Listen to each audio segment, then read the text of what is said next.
Assalamualaikum warahmatullahi wabarakatuh. Selamat malam. Jumpa lagi dengan saya Tama, tentunya dalam Ada Apa Gerangan. Bagaimana kabar kalian semua? Semoga selalu diberikan kesehatan dan juga rezeki yang cukup. Episode Ada Apa Gerangan kali ini saya akan melanjutkan cerita yang sempat tertunda, yaitu Teman Gaib. Bagi kalian yang sudah menunggu lama, saya mohon maaf karena baru bisa menguploadnya saat ini. Tanpa menunggu lama, kita langsung mendengarkan lanjutan ceritanya. Ceritanya berlanjut di tahun 2005. Arya yang merupakan anak pertama dari pasangan Bu Mala dan Pak Hanif harus rela mencari ruang baru untuk menghindari sesuatu yang tidak diinginkan. Namun tak ayalnya begitu. Dia merantau ke Jakarta untuk bertemu pamannya dan melanjutkan studi kuliahnya. Ar, kamu sekarang sudah besar. Usiamu juga sudah menginjak 18. Kamu harus mencari ruang baru untuk menambah pengalaman hidupmu. Jangan khawatirkan bapak sama ibu di rumah. Kita akan baik-baik saja kok, kata Pak Hanif sambil membereskan kancing baju Arya. Tapi Pak, Arya takut. Kamu takut kenapa, Arya? Bukankah dia selalu mengejarku dimanapun aku melangkah? Andaikan hari itu aku yang terkena seserahan, pasti tak akan menjadi seperti ini, jawab Arya sambil menatap rumah tuanya yang sudah reot. Semua ada hikmahnya, nak. Kamu hanya perlu belajar dan memahami hidup, kata Pak Hanif untuk menenangkan Arya. Lalu bagaimana aku bertemu dengan Om Indra di Jakarta? Jakarta kan sangat luas, Pak. Arya mulai tak percaya diri. Batinnya dipenuhi penolakan serta ketidakikhlasan untuk meninggalkan kampung halaman. Kabarnya Rizky juga ikut. Coba kamu tanya Rizky, pinta Pak Hanif. Arya masih menunduk lesu. Kejadian di tahun 90 telah memakan banyak korban. Dirinya harus siap menanggung cemoohan warga dan hujatan yang tidak pernah diterimanya untuk semasa hidupnya sebelumnya. Aku berangkat sendiri, Pak, kata Arya. Lah, emangnya kenapa, Ar? Katanya mau berangkat sama Rizky, tanya Pak Hanif. Semenjak kejadian itu, aku lebih suka menutup diri, Pak. Walaupun aku tak ingat secara jelas, aku masih ingat betul raut wajah mereka yang tidak menginginkan kehadiranku. Arya meneteskan air mata. Tubuhnya melemas, wajahnya terlihat memelas. Aku ini siapa, Pak? Mengapa banyak orang yang membenciku? Apa karena aku pembawa sial bagi mereka? Pak Hanif yang mendengar itu hanya terdiam. Dia membiarkan anaknya untuk mengambil langkah yang diinginkannya. Alur hidupnya harus dipilih dari sekarang. Mengapa aku tak punya teman? Apa karena aku juga anak pembawa sial, Pak? Jawab, Pak. Arya kan sudah besar. Arya bukan lagi anak kecil yang harus dibohongi dengan sejuta omongan manis, jawab Arya dengan nada setengah keras. Bu Mala yang sedang sakit terlentang di kamarnya segera bangun dan memaksakan diri menuju Arya. Arya, Arya. Lirih suara wanita itu membuat gendang telinga Arya merespon. Iya, Bu. Sambil mendekati ibunya yang sedang berjalan tertatih-tatih sambil memegangi dinding. Arya, kamu udah siap ke Jakarta? Pertanyaan itu seolah-olah harus dijawab. Seumpama tidak, kekecewaan akan memenuhi wajah ibunya. Insya Allah, Bu, jawab Arya singkat. Jaga dirimu baik-baik ya, nak. Kabari ibu dan bapakmu di rumah ya, jelas Bu Mala sambil memeluk tubuh Arya. Bu, ibu yang sehat-sehat ya, bisik Arya. Bu Mala tersenyum lebar. Dia memperhatikan gerak-gerik Arya yang mulai merasa kehilangan. Terkadang senyumnya hanya digunakan untuk menutupi kesedihan semata. Pak, Bu, Arya pamit ya. Sembari menahan perpisahan, Arya berjanji akan pulang jika dia benar-benar rindu dan ingin memeluk mereka berdua. Ar, hati-hati ya. Kabari kami berdua jika sudah sampai ke tempat Om Indra. Pinta Pak Hanif. Iya Pak, nanti Arya kabari. Jawab Arya menandakan bahwa dia telah siap untuk memulai hidup baru. Bukan tentang karena siapa, tapi jiwanya yang masih egois harus menggerakkan tubuhnya melangkahkan pasti meninggalkan Cirebon menuju ibu kota Jakarta. Selama perjalanan menyusuri desanya, Arya sempat diperlihatkan sesuatu yang tidak enak oleh warga sekitar. Dimulai dari berbisik-bisik hingga cemoohan dan makian. Arya hanya menunduk lesu. Jarak untuk kembali ke rumah sudah di tengah jalan. Mana mungkin dia akan kembali dan meratapi perasaan yang hancur ini. Arya! Teriak seseorang memanggil namanya. Tidak asing dan bukanlah orang yang jauh. Dia adalah Rizky. Arya menengok ke belakang dan mendapatinya tersenyum lebar. Kamu mau kemana, Ar? Tanya Rizky. Aku mau ke Jakarta, Ki. Mau kuliah di sana. Wah, hebat ya. Terima kasih, Ki. Maaf, ada perlu apa ya, Ki? Aku gak banyak waktu. Kok kamu hari-hari ini berubah, Ar? Apa kamu masih mengingat masa lalu kamu? Aku biasa aja kok. Kamu aja yang menjauh. Mana mungkin aku menjauh, Ar? Aku kan sahabat kecilmu yang selalu ada di kala kamu senang maupun sedih. Mengapa kamu sekarang menafikan aku? Rizky mulai menggertak Arya dengan pertanyaan. Menafikan? Apa salah aku menafikan dirimu? Bukankah pandanganmu tentangku sangat minim? Untuk pertama kalinya kamu membicarakan keburukanku kepada warga. Apa itu yang dinamakan sahabat? Tanya Arya. Jika aku ada salah, tolong dimaafkan, Ar. Apakah karena itu kamu menjauhiku? Aku, Ki, dari kecil sudah dihujat, dikatakan anak sial lah. Aku tetap menganggap semua orang di sini adalah orang yang baik. Tapi, Ki, jika ada sahabatku sendiri yang membicarakan sahabatnya persis di balik layar, mau dibawa kemana harga diri ini, Ki? Apa kamu pernah berpikir tentang alasan absurd yang membuat aku ini percaya? Tidak ada, Ki. Jelas Arya sambil memegang pundak Rizky. Rizky mulai sadar dirinya bersalah dan bukan siapa-siapa lagi di hadapan Arya yang sekarang. Wajahnya memendung dan menunduk lesu. Tetesan tangisnya mulai membasahi rona merah wajah tirusnya. Benar Arya, aku salah. Terima kasih telah memberi ruang yang luas untuk menerima aku yang brengsek ini. Jawab Rizky sambil melepaskan pegangan Arya di pundaknya. Ki, aku gak bermaksud begitu, kata Arya. Semua sudah jelas, Ar. Ada sesuatu yang belum kamu ketahui tentang Pak Luhur juga keluarganya. Namun perspektifmu tadi telah menghancurkan mood yang baik ini. Terima kasih. Rizky segera meninggalkan percakapan perpisahan itu. Dirinya benar-benar hancur dan tak habis pikir akan sikap Arya yang 180 derajat berubah total. Kamu benar, Arya. Manusia akan berubah karena dua hal. Satu, karena ada pikiran yang terbuka, dan yang kedua karena ada hati yang tersakiti. Kamu harus tahu itu. Rizky lalu meninggalkan Arya di perbatasan desa menuju jalan besar. Arya hanya terdiam. Sejak kapan perkataan Rizky sangat menyentuh di dalam jiwanya yang rapuh?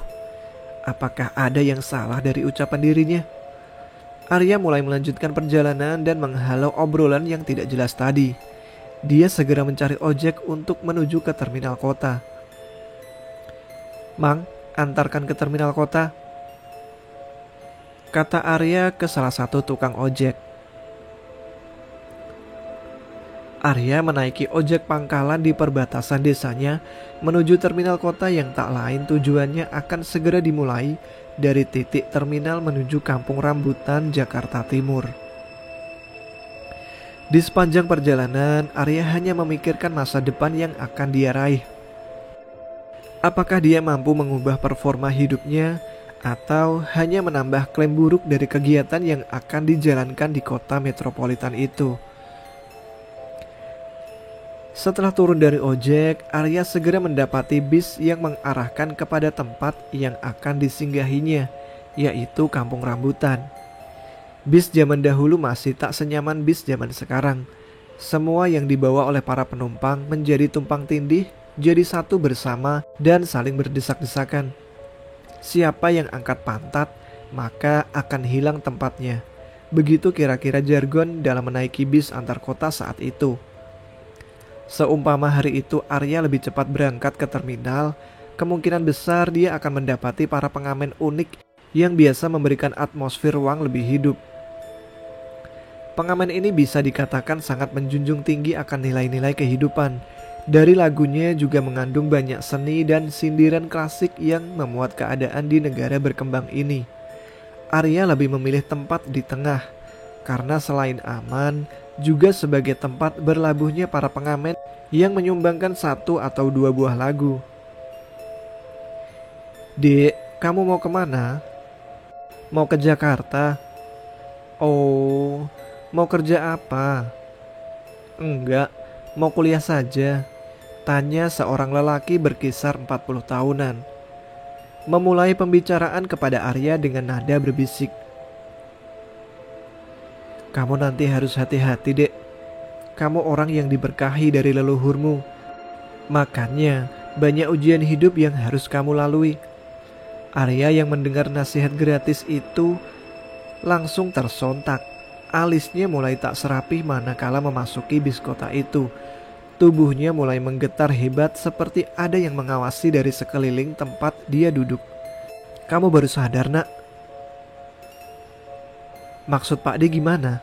Saya nggak paham dengan uraian nasihat tadi." Pak D langsung menunjukkan cermin berukuran mini yang diolesi oleh minyak misik di pinggirannya. Lalu diusapkan secara menyeluruh hingga menampakkan penampakan aneh yang belum pernah dia lihat. Secara sekejap mata tempat di bis itu berubah total. Dia mendapati bis yang tengah melaju dengan posisi penumpang yang aneh. Ada yang berambut gimbal sedang menggerak-gerakkan tangannya. Ada yang bertubuh serba hitam dengan lumuran darah di sekitar dadanya. Ada manusia kerbau. Juga banyak penghuni bis itu yang tidak bisa disebutkan. Bapak itu langsung mengusap kembali dengan air yang sudah diberikan bacaan. Seketika mereka semua hilang dan berganti dengan padatnya para penumpang dengan suara berisiknya. "Tadi itu apa, Pak D?" "Satu kedipan," jawab orang tua itu. "Maksudnya apa, Pak D?" "Satu kedipan adalah kemampuan untuk melihat makhluk tak kasat mata hanya dalam satu kedipan. Jika kamu sudah mengedipkan lebih dari satu kali, maka mereka akan menghilang. Bukan hanya untuk melihat makhluk seperti itu, tetapi juga mampu melihat kejadian yang akan datang seperti bencana ataupun kematian." Jelasnya. "Tapi kenapa hanya saya yang bisa melihat? Bukankah di sini banyak orang lain juga yang mengetahui itu secara pasti?" tanya Arya. "Tidak semua orang sanggup melihat hal seperti ini. Ada batasannya," jawab orang itu. Arya mulai paham dengan penjelasan lelaki berusia 40 tahunan itu, sehingga dia menyadari ada sesuatu yang tidak beres di dalam tubuhnya. "Kamu tidur saja. Perjalanan masih jauh. Tidak usah mengkhawatirkan permasalahan tadi," jelasnya. Arya masih heran dengan perkataan bapak tadi. Apa yang dimaksud dengan anak yang diberkahi? Mungkinkah dirinya mempunyai hubungan dengan teman gaib yang terjadi di tahun 90? "Pak D, saya mau tanya." "Tanya apa, Nak?" "Pak D bisa tidak melihat sesuatu yang ada dalam badanku?" "Maksudnya gimana?" "Tolong Pak D, jelaskan tentang apa saja yang ada di dalam tubuh saya, Pak. Saya ingin tahu kebenarannya," kata Arya. Dengan nada meninggi, Arya lalu menundukkan pandangannya dan menahan tangis tentang penderitaan yang dia alami selama 15 tahun terakhir ini. Aku tersiksa dengan ini, Pak. Aku ingin hidup normal. Aku ingin terlihat normal. Bapak itu menatap wajah Arya dengan penuh perhatian. Ada penderitaan yang dia tahan dengan waktu yang sangat lama. Bagikan aib di dalam dirinya, baunya sudah menyerba hingga menimbulkan kebencian dan penistaan akan jalan yang ditempuhnya. Kamu yang sabar ya nak, kamu itu kuat. Kamu mau tahu siapa yang ada di dalam tubuhmu? Kata bapak itu. Siapa emangnya Pak De? Arya mulai fokus dengan 1 atau 2 kata yang akan dilontarkan oleh bapak itu.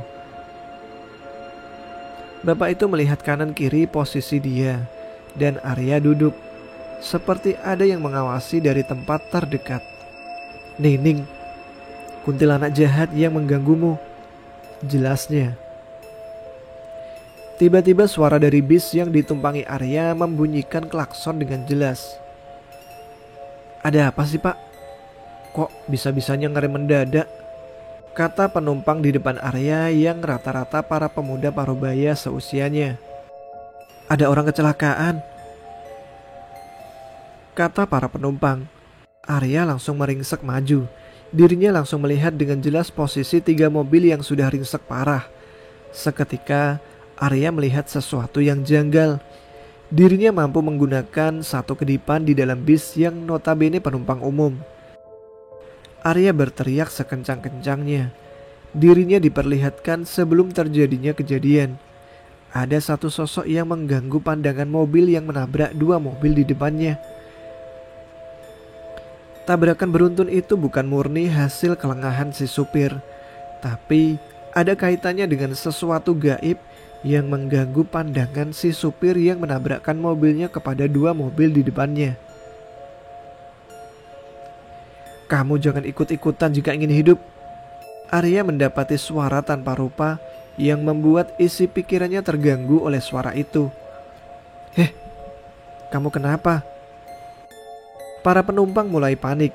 Sebagian mendekati Arya, sebagian pula mundur ke posisi belakang untuk mencegah sesuatu yang tidak diinginkan. Bapak-bapak tadi segera mendekat.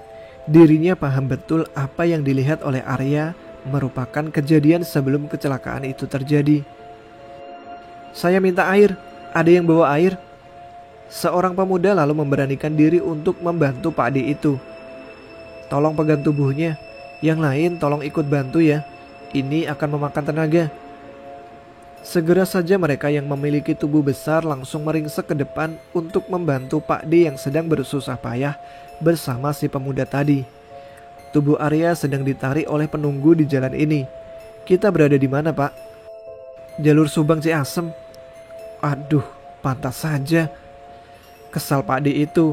Di beberapa tempat kecelakaan masih kerap dikaitkan dengan hal-hal mistis, terutama keberadaan makhluk gaib yang dipercaya menjadi penunggu lokasi itu. Salah satunya jalur Pantura, tepatnya jalur Subang sampai Ciasem. Di jalur itu dipercaya adanya sosok hantu perempuan yang menyeramkan. Hantu perempuan itu disebut memiliki rambut panjang dengan wajah yang seram. Si hantu perempuan rambut panjang ini kerap dijadikan kambing hitam penyebab kecelakaan. Konon katanya hantu mengerikan itu suka tiba-tiba muncul di jalur tersebut, sehingga membuat pengendara kaget dan tak fokus saat mengemudi hingga menabrak. Banyak yang menyarankan jika melintasi jalur ini saat malam hari, kewaspadaan harus benar-benar ditingkatkan, sebab si hantu itu selalu muncul pada malam hari. Salah satu yang terkenal sebagai jalur angker di Pantura adalah jalur Subang hingga Ciasem. Di sepanjang jalur itu, para sopir kerap menjumpai penampakan hantu wanita yang sering disebut kuntilanak. Menurut pengendara yang sering melakukan perjalanan malam di jalur Pantura, menceritakan beberapa kejadian menyeramkan di jalur ini. Ada pengendara truk yang biasa melakukan perjalanan malam.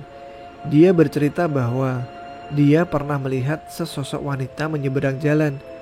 Kemudian si sopir mengerem kendaraannya dengan mendadak. Ternyata setelah berhenti, sosok wanita tersebut tiba-tiba terbang sambil tertawa dengan meringik dan membuat bulu kuduk berdiri. Sosok inilah yang sering membuat ulah di jalur Pantura Subang Ciasem. Beberapa kesaksian menyebut kuntilanak tersebut hanya berdiri di pinggir jalan sambil menatap tajam kepada sang pengemudi kendaraan.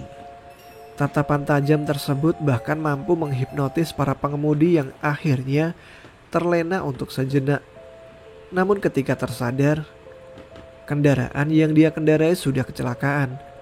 Korban pun terus berjatuhan dari tahun ke tahun di Pantura. Banyak yang percaya bahwa di sini banyak hantunya. Hantu juga dari korban-korban kecelakaan. Ujar Pak D itu sambil menekan bagian bawah telinga yang berfungsi untuk menyadarkan alam bawah sadar Arya. Bahkan sampai banyak yang meninggal karena ulah kuntilanak tadi. Meskipun jalanan tidak terlalu licin dan membahayakan, namun potensi gangguan dari makhluk itu sangat besar. Tiba-tiba Arya berteriak dengan kencang. Dia melihat sesuatu dari masa depan. Angannya mulai berterbangan. Peristiwa yang akan terjadi di masa yang akan datang tampak jelas di dalam pikirannya. Meronta-ronta untuk dihentikan. Tangisan, rasa kekhawatiran, bau darah, serpihan cermin yang berterbangan, anak-anak kecil yang berlari-lari. Apa yang sebenarnya terjadi? Di dalam ruangan yang gelap, Arya melihat sesuatu terpampang jelas. Lukisan-lukisan leluhur zaman dahulu menjadi saksi awal perjalanan Arya menuju sebuah lorong yang tak bisa ditemui batasannya. Aku ada di mana? Tanya Arya pada dirinya sendiri. Arya masih menatap beberapa ruangan yang pintunya bergetar. Seperti ada sesuatu yang ingin memaksa keluar, namun tak bisa untuk dibuka. Terdengar teriakan tolong dari dalam sana. Teriakan seseorang di dalam ruangan tersebut terasa hampa. Begitu sulit Arya melangkah mendekati pintu itu. Langkahnya kini tertatih-tatih. Keringat dingin bercucuran deras manakala tangannya hendak menyentuh daun pintu. Perlahan Arya memberanikan diri untuk mendobrak pintu tersebut. Namun yang terjadi, seluruh ruangan tersebut menggerakkan pintu-pintunya. Arya langsung menangkap suara itu dengan jelas. Ada yang menyebut namanya di salah satu ruangan. Apa yang terjadi? Aku bingung. Arya segera berlari menuju suara tadi dan meninggalkan ruangan yang lain. Dia hanya perlu mendobraknya dan menyelamatkan mereka semua. Tapi bagaimana bisa? 7 ruangan itu terpisah. Apakah aku berada di dalam zona satu kedipan? Atau apakah ini nyata? Tanya Arya. Namun begitu dia ingin mendobrak ruangan yang dimaksud olehnya, tiba-tiba suara Pak D membangunkan pingsan Arya dengan menekan bagian bawah telinganya dan memuntahkan cairan aneh berwarna merah dari dalam mulutnya. Cairan itu berwarna merah kehitaman, tapi bukan darah. Arya pingsan seketika. Ada apa ini, Pak? Anak ini sedang membuka satu kedipan. Dari leluhurnya, auranya sangat kuat. Pak sopir, lebih baik jalan lagi.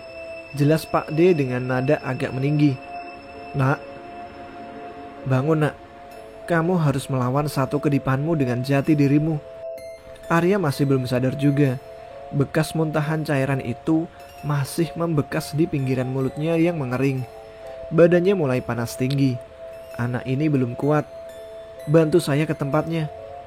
Para penumpang di sekitaran bapak itu langsung membantunya untuk merebahkan tubuh Arya di kursi tengah miliknya. Arya masih menenggelamkan pandangannya dengan khusyuk. Tubuhnya terkadang menggigil, terkadang juga memanas. Satu kedipan yang diberikan leluhur pada Arya sangat fatal sekali. Arya masih belum bisa mengendalikan suasananya dengan baik, sehingga tubuhnya dengan mudah terkena dampaknya. Pikirannya hancur lebur. Terima kasih semuanya. Senyum bapak itu terhadap para penumpang yang membantu merebahkan tubuh Arya. Arya masih berada di dalam ingatan seseorang yang amat jauh. Dia mendapati sekelompok orang memakai jubah hitam seperti yang dimiliki oleh ayahnya. Mereka melakukan ritual aneh di depan pohon besar yang akarnya menjulur panjang dan besar. Ritual itu menitik beratkan pada meditasi dan upacara pengorbanan seorang anak kecil yang merupakan asal-usul terjadinya teman gaib. Ini seperti waktu itu. Lalu, siapakah mereka? Aku harus segera menghentikannya. Arya lalu berlari menuju kawanan jubah hitam itu. Langkahnya sedikit berat seperti ada yang menahan paksa tubuhnya. Sial, apa yang terjadi dengan tubuhku? Arya masih terus melawan atmosfer aneh seperti magnet yang menahan dirinya untuk berlari. Langit yang memerah tanda Arya bukan berada di dunia nyata. Ini adalah kejadian masa lalu yang datang di masa itu dan menghancurkan masa sekarang. Terdengar bacaan mantra yang memulai ritual itu dimulai. Mantra ini seperti yang dibacakan Pak Luhur. Siapakah mereka? Begitu Arya memaksakan tubuhnya ke depan, sesosok kuntilanak menggapai tubuhnya dan menyingkapnya di dalam gaun putih yang bercampur dengan dendam masa lalu. Isakan tangis korban, rasa sakit, keinginan bertahan hidup. Arya kali ini berteriak kembali. Nak, bangun nak, udah. Jangan dibuka lagi, bahaya. Tidak pantas, kata bapak itu sambil menggoyang-goyangkan tubuh Arya yang sempat kaku. Kini dia berteriak kembali. Seluruh penumpang mulai menangis. Anak kecil yang berada di sekitaran Arya segera berlari mundur. Suasana bis menjadi riuh. Supir mulai kebingungan dengan kejadian ini. Bapak itu segera menghentikan tubuh Arya yang sempat memberontak dan menendang-nendangkan kakinya terhadap tubuh bapak itu. Pak, itu siapa yang menempel di kaca? Tanya anak kecil di samping bapak itu dan mulai menangis kencang. Huru-hara suasana bis menjadi semakin kacau. Perjalanan yang sempat molor karena faktor hujan yang menutupi pandangan si supir, kini kejadian mistis mulai tercium oleh setiap orang di dalam bis itu. Semuanya harap tenang. Siapa itu? Tanya perempuan parubaya. Itu si Nining, jawab bapak itu. Sosok itu mulai memperlihatkan wajahnya. Lalu sosok itu berteriak kencang. Teriakan Nining membuat bis kehilangan kondisi. Penumpang bertumbangan dengan seketika. Pak D masih bisa menahan dirinya sembari menjaga tubuh Arya agar tidak diambil jiwanya yang hanya seperempat lagi. Nak, bangun nak, cepat. Arya masih belum sadar juga. Sopir bis tampaknya masih bisa menahan teriakan Nining tadi. Si Nining masih mencari cara agar dirinya bisa menembus pagar gaib yang dari awal sudah dipasang terlebih dahulu oleh Pak D. Mustahil kau bisa menerobos ini. Dia mulai berteriak lagi. Namun tak ada satupun dampak yang terjadi kecuali Arya yang sempat pingsan kini mulai terbangun. Pak D, alhamdulillah, kamu sudah enak kan? Belum Pak D. Sebentar ya, Pak D pinjam matamu sebentar saja. Maksud Pak D? Ini akan sedikit sakit, tapi nanti kamu akan tahu filosofi dari ini. Pak D segera menutup mata Arya dengan sebuah kain. Lalu ditekannya bagian bawah telinga Arya untuk menutup satu kedipannya sementara waktu agar tidak memakan korban jika suatu hari digunakan. Au, sakit Pak D. Udah kok, udah selesai. Nining yang mengetahui Pak D menutup satu kedipan yang digunakan Arya kini mulai merintih menangis. Tampaknya ada hubungan yang mengikat antara Nining dan si Arya. Pak sopir, bagaimana? Sudah baikan belum? Terima kasih Pak D, udah. Apa maksudnya Pak D? Saya kurang paham. Lalu, mengapa para penumpang tidur di tempat seperti ini? Tanya Arya yang tampaknya belum mengetahui kejadian itu secara rinci. Yang dia ingat hanya sebuah lorong panjang, lalu memuat beberapa ruangan yang di dalamnya terdapat orang-orang yang terperangkap. Kamu kelewatan batas membuka satu kedipannya nak. Itu sangat berbahaya. Lalu, bagaimana caranya agar saya bisa mengimbanginya Pak D? Saya pun masih takut dengan itu. Pak D hanya tersenyum lebar. Kini dia mulai membangunkan satu persatu para penumpang yang pingsan. Para penumpang kelihatan heran dan tidak mengingat satupun apa yang sedang terjadi. Anak kecil yang melihat Nining pun tidak ingat satupun kejadian yang telah terjadi. Sepertinya ini harus cepat dicegah.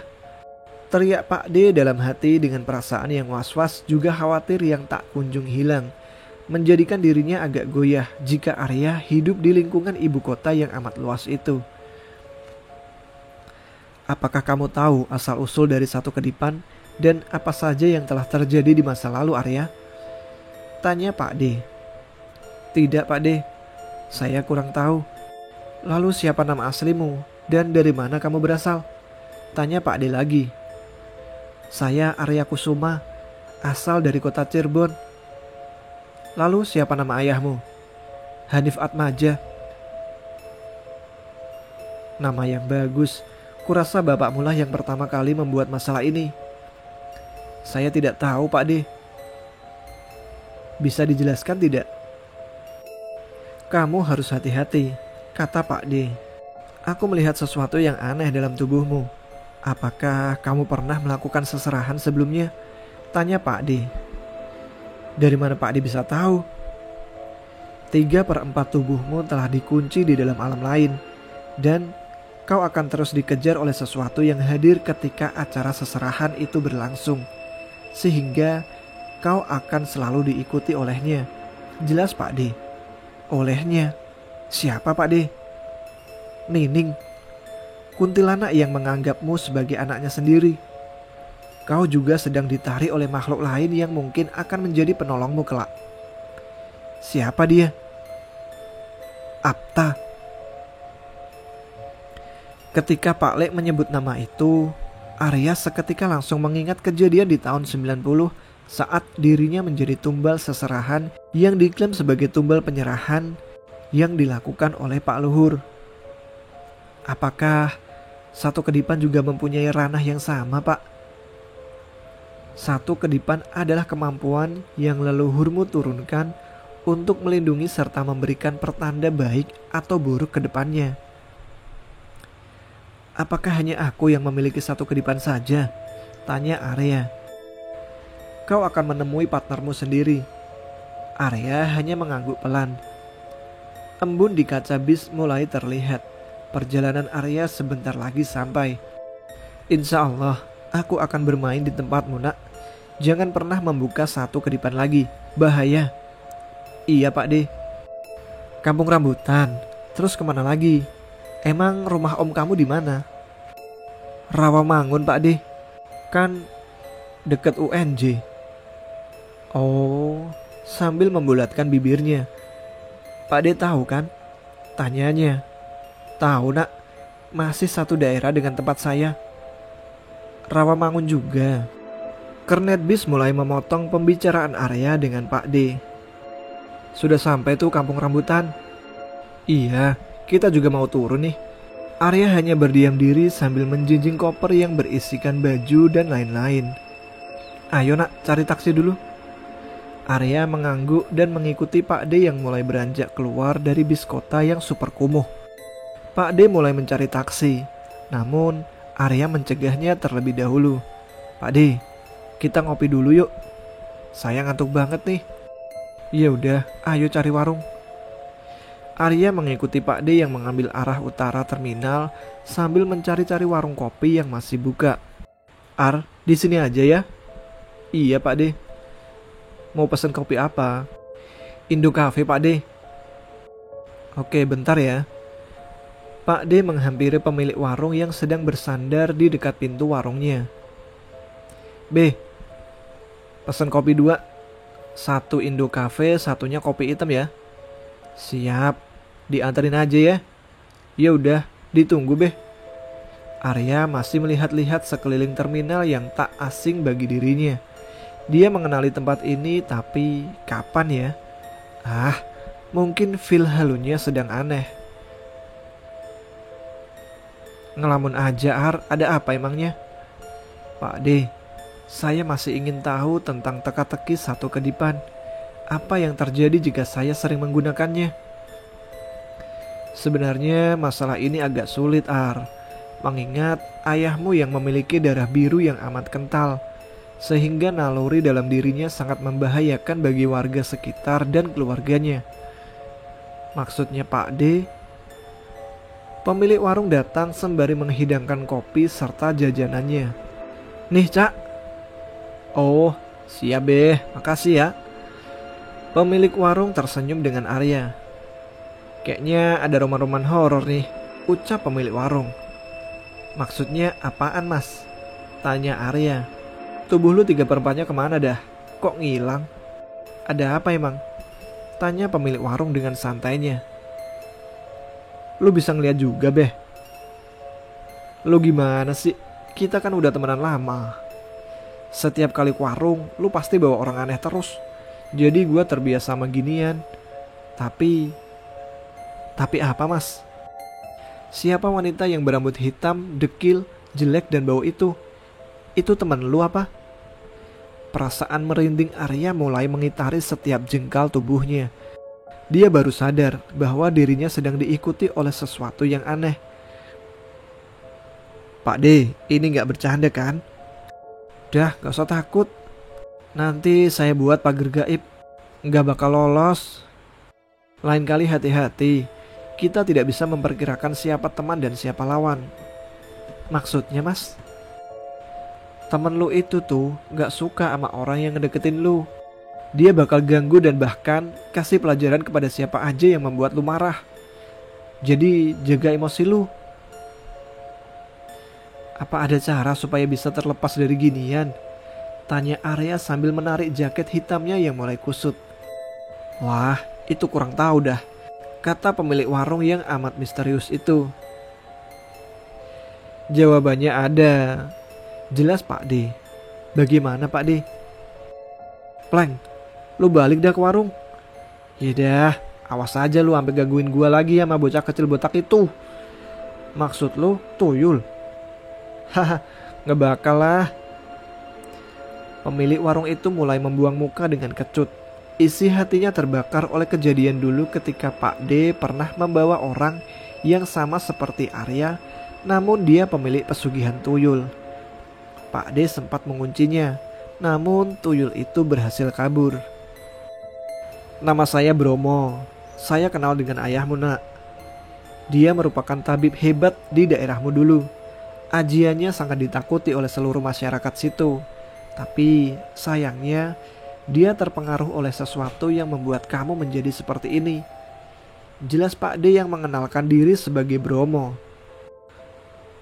Pak Bromo kenal dari mana ayah saya? Dan apa maksudnya dengan ajian yang sangat ditakuti itu? Ajian itu bernama Ajian Inti Saketi. Sangat ampuh untuk pengobatan dan menghancurkan bangsa jin, bahkan mengirim atau menghancurkan teluh. Berarti desa saya aman dan tak ada teluh karena ajian ayah saya. Benar sekali, dan tirakatnya sangat mahal, sebandinglah dengan kualitasnya. Artinya, ajian itu sangat berpengaruh. Benar, namun yang saya dengar, di desamu itu terdapat seseorang beraliran ilmu hitam yang mempengaruhi keluargamu. Siapa dia, Pak? Nanti kau juga tahu sendiri. Bagaimanapun juga ini sangat fatal. Si Nining ini adalah pembentukan dari mereka semua. Mereka semua? Mereka yang mengamalkan ilmu hitam dengan memprioritaskan kesenangan sementara hingga lupa akan Tuhan. Tapi ayahku seorang tabib dan tak pernah melawan aturan. Aturan itu yang membuat adalah ayahmu sendiri dan dilanggar olehnya sendiri. Berarti aku adalah korban. Syukurlah kalau kau mulai paham. Kau sudah tahu sendiri kan, dengan kemampuan satu kedipan itu sendiri. Bukankah sudah cukup dengan kejadian masa lalu itu? Lalu, siapa yang mencuci otak keluargaku hingga ayah dan ibuku terjun ke dalam jalan yang salah? Kelompok itu berisikan 11 orang. 3 orang sebagai ketuanya, dan 8-nya sebagai abdi dalam. Artinya, ke-11 orang ini memiliki jiwa yang terikat di dalam sebuah benda yang masih dirahasiakan. Lalu si Nining? Sudah kubilang, Nining adalah pembentukan dari mereka semua.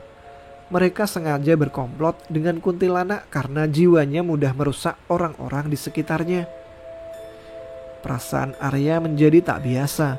Dia mendengar suara tangisan, rintihan dan tuntutan keras bahwa perkataan Pak Bromo hanyalah halu belaka.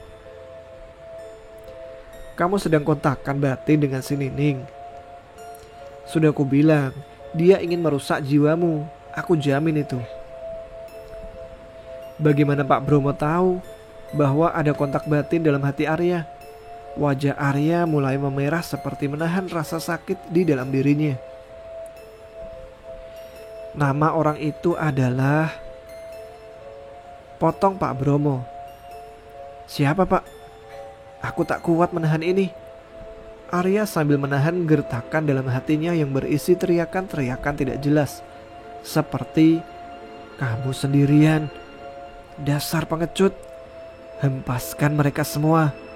Kamu bukan temannya. Tidak ada yang istimewa darinya. Pak Luhur. Teriakan dari hatinya mulai menambah wajah Arya menjadi menyeramkan. Seketika tubuh Arya diambil alih oleh si Nining dengan paksa. Kamu siapa? Tanya Arya yang dirasuki oleh Nining dengan mata melotot ke arah Pak Bromo. Pak Bromo mulai mengepus rokoknya dengan santai. Saya. Jangan dipagari Arya. Bukan urusanmu. Ayo cepat lepaskan aku. Pak Bromo mulai mengambil posisi dengan tubuh sedikit mengarah ke samping Arya.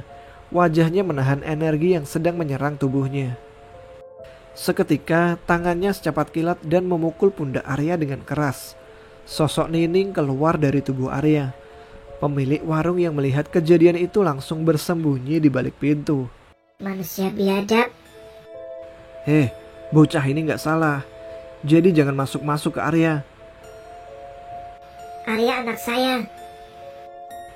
Gak ada yang namanya anak yang disiksa di masa lalu. Untuk kedua kalinya tubuh Nining berhadapan dengan Pak Bromo. Arya segera terbangun dan kaget melihat sosok kuntilanak berada tepat di belakangnya. Pak Bromo, itu siapa? Itu Nining. Kuntilanak itu menatap kesal pada Arya juga Pak Bromo. Dia hendak menarik Arya dan membawanya terbang. Namun Pak Bromo segera mengambil langkah lebih cepat dengan menusukkan 3 buah pasak pada tubuhnya. Kuntilanak itu bergumam. Sembari menggoyangkan tubuhnya, ada 3 rentetan pasak mengitari punggung kuntilanak itu. Arya, segera ke sini. Arya merangkak pasti menuju Pak Bromo yang sudah siap dengan kondisi ini. Pak, itu kenapa? Nining sedang meminta bantuan pada tuannya. Pak Luhur, jawabnya. Kamu gak akan bisa lari. Pak Bromo mulai memegangi sebuah tasbih kecil yang melingkari pergelangan tangannya. Mulutnya seperti merapal mantra. Badan Arya mulai bergetar hebat. Pak, udah Pak. Pak Bromo tidak mengindahkan Arya. Dia tetap merapalkan mantra untuk melemahkan Nining. Pak, badanku sangat panas. Seperti terbakar. Nining mulai merasakan kesakitan. Jiwa Nining dan Arya menjadi satu. Itu artinya Pak Bromo harus membebaskan 3/4 jiwa yang tertahan di tubuh Nining. Arya langsung membuka pakaiannya karena kepanasan. Dirinya merasakan panas yang amat dahsyat. Keringatnya membasahi tubuh keringnya. Air matanya mulai berderai sebab menahan rasa panas yang amat dahsyat ketika Pak Bromo merapalkan mantra itu. Perhatian Pak Bromo mulai tertuju pada Arya yang mulai melemah. Tubuhnya melemas ketika kata itu diucapkan. Sosok Nining pun menghilang dengan bersamaan turunnya hujan. Pak Bromo membawa Arya menuju warung milik temannya. Beh, ini ada pasien. Seorang yang dipanggil Babeh keluar. Dia adalah pemilik warung tadi, yang merupakan teman dari Pak Bromo. Jiwanya masih ketawan tah? Masih. Gimana caranya? Harus seserahan. Maksudnya? Tanya Babe. Harus dimulai dari awal lagi.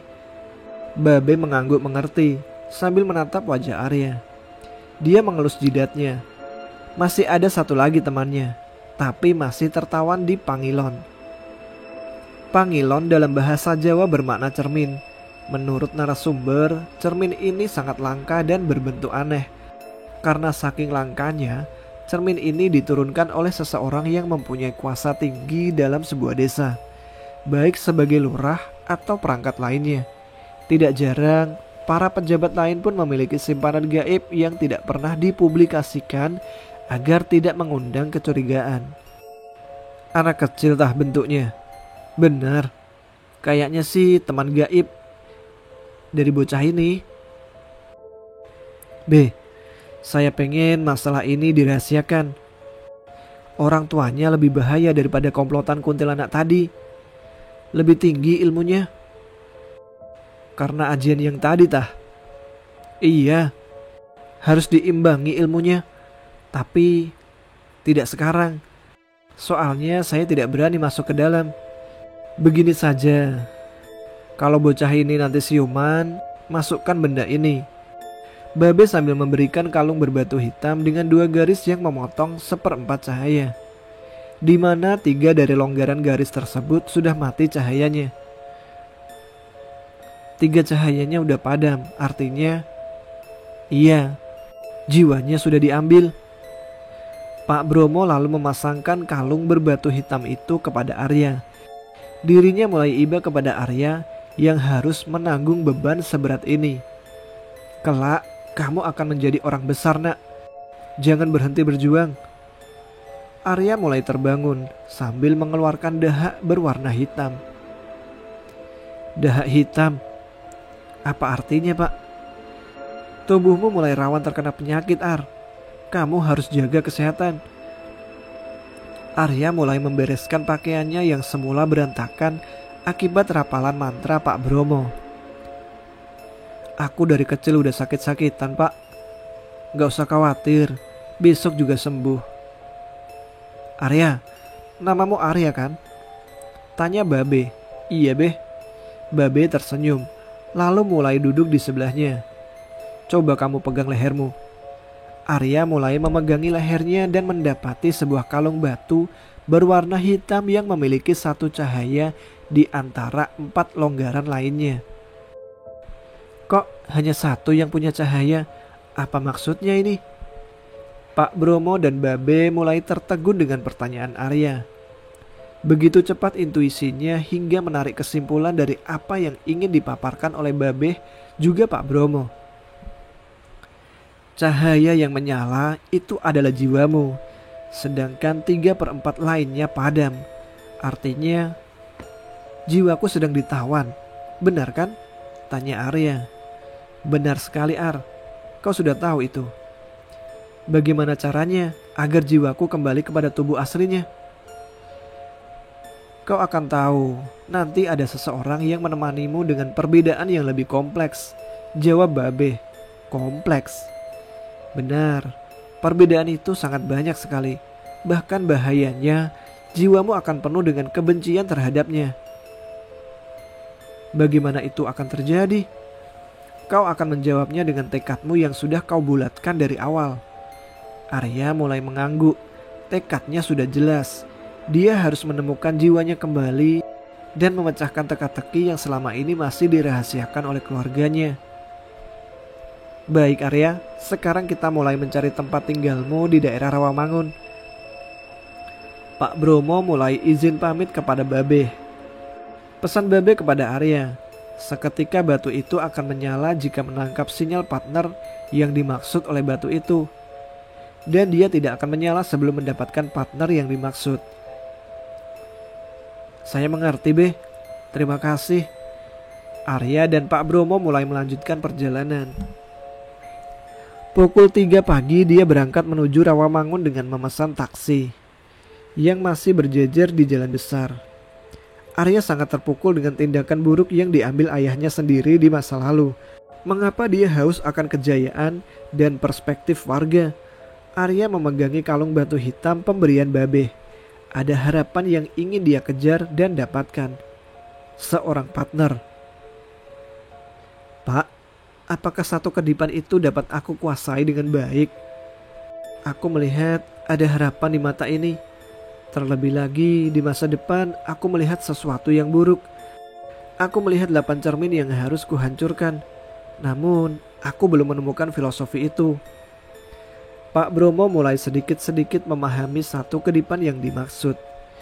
Aku mendapati belasan ruangan yang berjejer rapi. Namun di setiap ruangan aku mendengar teriakan yang membuat tubuhku bergetar hebat. Nyaliku saja tak mampu untuk membukanya. Apa yang dimaksud dengan ini? Pak Bromo masih mendengarkan Arya. Keraguan ini seperti kelabilanku masa sekarang. Jika tidak aku tepis, maka akan semakin parah kondisi yang aku hadapi di masa yang akan datang. Pak Bromo mulai memegang pergelangan tangannya. Dia mulai memutari tasbih kecil yang pernah digunakan sewaktu mengusir Nining, kuntilanak yang mengganggunya di terminal tadi. Apakah kau merasa panas, Arya? Arya mulai tertegun dengan pertanyaan itu. Seperti ada gertakan di tubuhnya. Tidak, Pak. Ada apa memang? Tasbih ini adalah pemberian ayahmu. Lalu, apa fungsinya? Untuk menetralkan jiwa yang mengandung negatif. Itu akan bekerja. Apakah ketika tubuhku panas itu menandakan adanya aura jahat di dalam tubuhku? Kamu pintar, Arya. Benar sekali. Aku hanya menebaknya, Pak. Ngomong-ngomong, apa kamu melihat Apta di ruang satu kedipanmu itu? Arya kaget mendengar itu. Aku tak melihat Apta. Apta adalah teman gaib dari Arya yang terjebak di cermin milik Pak Luhur. Bisakah kau ingat kembali? Apakah Apta juga terjebak di Pangilon? Tanya Arya. Kemungkinan iya. Kenapa Bapak yakin? Aura Apta itu positif, jelasnya. Lalu, mengapa dia membuat teror-teror sebelumnya? Tanya Arya. Yang melakukan itu adalah Pak Luhur.